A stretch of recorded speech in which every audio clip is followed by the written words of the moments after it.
Cześć, nazywam się Marta Brandyburska, jestem studentką 5. roku grafiki na Wydziale Sztuki Nowych Mediów, ścieżka polskojęzyczna. Moją promotorką jest dr Agnieszka Ziemiszewska i w ramach dyplomu magisterskiego robię tożsamość wizualną najgorszych filmów świata. Jest to cykl pokazów kina klasy Z w kinie Muranów, który organizuje dr Jacek Rokosz, który jest też wykładowcą naszej uczelni. Długo zastanawiałam się, co chcę robić w ramach dyplomu, ale moja promotorka zaproponowała mi najgorsze filmy świata i dla mnie to był początkowo szok, ale okazało się, że to był super pomysł, bo to była okazja do spróbowania czegoś nowego, eksperymentowania.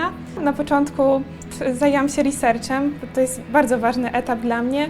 Obejrzałam jak najwięcej filmów, jak się da. Chodziłam na pokazy, przeczytałam książkę pana Rokosza pod tytułem Stracone dusze, a następnie zabrałam się za projektowanie fontu, który zajął mi 2 miesiące, z 2 odmianami szerokości i grubości, który inspiruje się typografią wernakularną, czyli szyldami, które widzimy wszędzie wokół nas na mieście. Robiłam to w programie Adobe Illustrator, a także spot, do którego tworzę teraz muzykę. Udało mi się stworzyć serię 5 plakatów i zin z wywiadem, który przeprowadziłam z panem Rokoszem.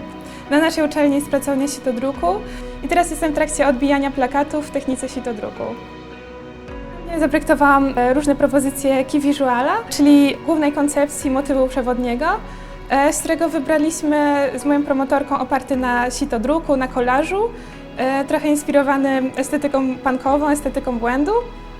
Każdy plakat jest do innego filmu i to są moje wrażenia związane z tym filmem. W formie kolażu chciałam przekazać esencję filmu, czyli na przykład w przypadku Zabójczych ryjówek pokazałam ryjówkę z głową psa na wyspie i jest też łódka, którą przypłynęli główni bohaterowie na tą wyspę.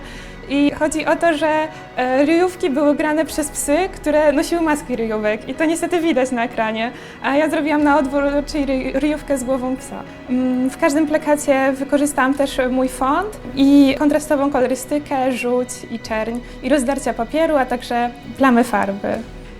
Jeśli chodzi o inspirację, to przede wszystkim inspirowały mnie te filmy i sposób, w jaki były tworzone.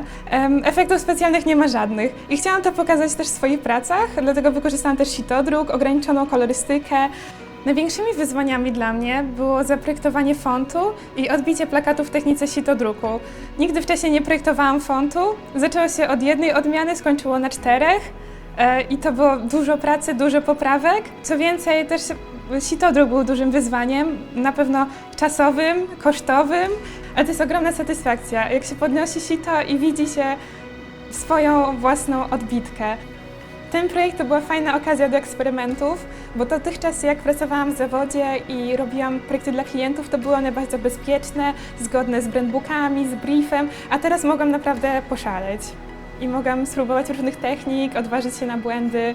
Myślę, że to mnie otworzyło na nowe możliwości w projektowaniu.